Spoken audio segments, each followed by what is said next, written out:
അമ്പലപ്പുഴയിലേക്ക് പോകാം. കഴിഞ്ഞ ദിവസങ്ങളിലൊക്കെ അതിശക്തമായി ഉയർന്നു കേട്ട ഡീൽ ആരോപണം അമ്പലപ്പുഴയിൽ നിന്ന് വീണ്ടും കേൾക്കുകയാണ്. അവിടെ BJP UDF ഡീൽ നടന്നിരിക്കുന്നുവെന്നാണ് LDF സ്ഥാനാർത്ഥിയായിട്ടുള്ള എച്ച് സലാം പറയുന്നത്.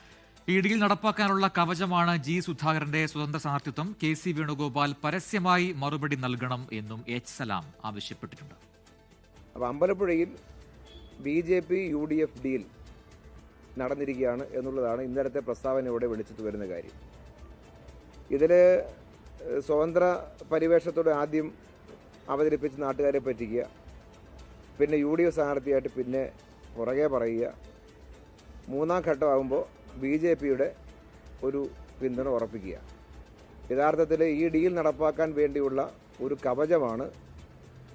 സ്വതന്ത്ര സ്ഥാനാർത്ഥിയാണ്, UDF പുറകെ ഇങ്ങനെ പിന്തുണ കൊടുക്കുകയാണെന്നുള്ള ഒരു പ്രത്യേകമായ രീതി അമ്പലപ്പുഴയിൽ കൊണ്ടുവരുന്നതിൻ്റെ കാര്യം ഈ ഡീലാണ്. ലിഡിയ ജേക്കബ് ഉണ്ട് ആലപ്പുഴയിൽ നിന്ന് കൂടുതൽ വിവരങ്ങളുമായി. ലിഡിയ, അമ്പലപ്പുഴ CPM-ന് ഏറ്റവും പ്രധാനപ്പെട്ട ഒരു മണ്ഡലമാണ്. G സുധാകരനെ അവിടെ വലിയ ഭൂരിപക്ഷത്തിൽ തോൽപ്പിക്കുക, പരാജയപ്പെടുത്തുക എന്നത് നേരത്തെ അവരുടെ ലക്ഷ്യമായി തന്നെ പറഞ്ഞതാണ്. പക്ഷേ ഇപ്പോൾ അവിടെ ഒരു ഡീൽ ആരോപണവുമായി രംഗത്ത് വന്നിരിക്കുന്നു അവിടുത്തെ LDF സ്ഥാനാർത്ഥി എച്ച് സലാം എന്നുള്ളതാണ്. എന്താണ് അത്തരമൊരു ആരോപണത്തിന് പിന്നിൽ? ഒപ്പം തന്നെ കഴിഞ്ഞ ദിവസമൊക്കെ ഉണ്ടായ G സുധാകരന്റെ പ്രതികരണങ്ങളിൽ തുടർ പ്രതികരണമാണോ ഇത്? നിലവിൽ എന്താണ്, ഏത് രീതിയിലാണ് ഈ വിഷയം അമ്പലപ്പുഴയിൽ ചർച്ചയാകുന്നത്?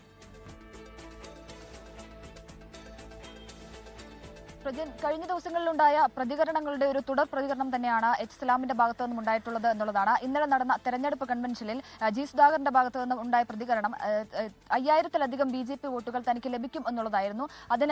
അതിൽ പ്രതികരിക്കവെയാണ് ഇത്തരത്തിൽ BJP UDF ഡീൽ നടന്നിട്ടുണ്ട് എന്നുള്ള പ്രതികരണം എച്ച് സലാമിന്റെ ഭാഗത്തു നിന്നും ഉണ്ടാകുന്നത്.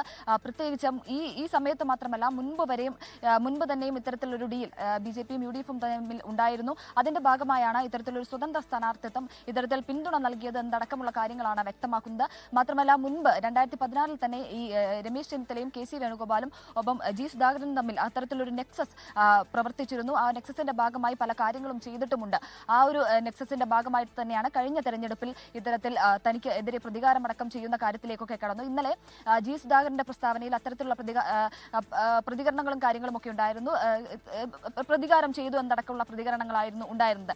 ആ ഒരു സാഹചര്യത്തിലാണ് ഇങ്ങനെ എച്ച് സലാമിന്റെ ഭാഗത്തു നിന്നുള്ള പ്രതികരണം ഉണ്ടാകുന്നത്. അതായത് 2021-ൽ തന്നെ ഇത്തരത്തിലുള്ള പ്രതികാരങ്ങളും കാര്യങ്ങളും ഒക്കെ ചെയ്തിരുന്നു. 2016-ൽ തന്നെ ഒരു നെക്സസ് പ്രവർത്തിച്ചിരുന്നു. രമേശ് ചെന്നിത്തലയും KC വേണുഗോപാലും അതുപോലെ തന്നെ G സുധാകരനും തമ്മിൽ ഒരു നെക്സസ് പ്രവർത്തിച്ചിരുന്നു. അതിന്റെ ഭാഗമായി പല കാര്യങ്ങളും ചെയ്തിട്ടുണ്ടെന്ന് അടക്കമുള്ള കാര്യങ്ങളാണ് അല്പം മുമ്പ് പറഞ്ഞത്. മാത്രമല്ല, മണ്ഡലത്തിൽ ഒരു UDF BJP ഡീലാണ് നടന്നിരിക്കുന്നത്. അതിന്റെ ഭാഗമായാണ് ഇത്തരത്തിലുള്ള സ്ഥാനാർത്ഥിത്വം എന്നാണ് വ്യക്തമാക്കുന്നത്.